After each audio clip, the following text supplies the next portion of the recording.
দর্শক শুভেচ্ছা জানিয়ে শুরু করছি আজকের ভিডিওর কথা। আজকের ভিডিওতে আমি বলবো সময়ের সাথে সাথে আপডেট না হলে কি হয় বা কি হতে হয় একটা মানুষের লাইফে। সময়ের সাথে সাথে যারা আপডেট হয়েছেন তাদের লাইফটা কীরকম হয়, আর যারা মানে সময়ের সাথে সাথে আপডেট হতে পারে না তাদের লাইফটা কীরকম হয়।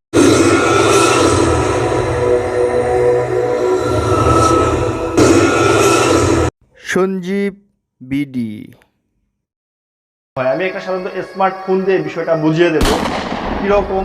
সে বিষয়টা হলো বর্তমান সময়ে খুব পরিবর্তনশীল। এই সময়ের সাথে সাথে যারা আপডেট হতে পারবে তাদের লাইফটা ঠিক মানে স্মার্ট হবে, আর যারা আপডেট হতে পারবে না তাদের লাইফটা ঠিক নোকিয়া ফোনের মতো হবে। বিষয়টা ঠিক এরকমই আমি একটা আইডিয়া করতেছি। তো আমি যেটা আইডিয়া করছি সে বিষয়টা বলি। বিষয়টা হলো যে কিছুদিন আগে যখন মার্কেটে নোকিয়া ব্র্যান্ড কিছু ফোন নিয়ে আসে, সেলফোনগুলো যারা ওই সময় নিয়ে আসে, তখন ওই সময় যারা ফোন ইউজ করতো বা সেলফোন ইউজ করতো তখনকার সময় কিন্তু যাদের হাতে একটা নোকিয়া সেলফোন ছিল তাদেরকে দেখলেও কিন্তু মানুষ স্মার্ট ভাবতো, অথবা তাদেরকে দেখলেই কিন্তু একটু রিচ ম্যান মনে হইতো এরকম। আর যারা ওই সময়ে সেলফোন মানে ইউজ করতো কিন্তু নোকিয়া ছিল না, অন্যান্য নর্মাল ব্র্যান্ড ছিল, তাদেরকে কিন্তু মানুষ একটু নর্মাল মনে হতো মাইন্ড সেটআপের দিক থেকে।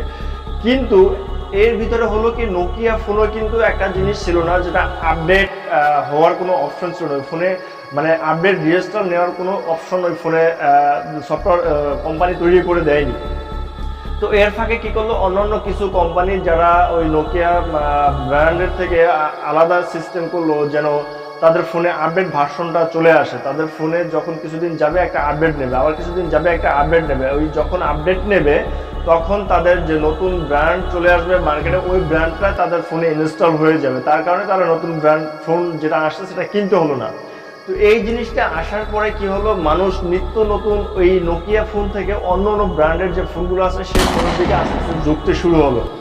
একটা সময় গিয়ে দেখা গেলো যে নোকিয়া ফোন কিন্তু মার্কেট থেকে হারাইয়া গেল। এটার মানে কি?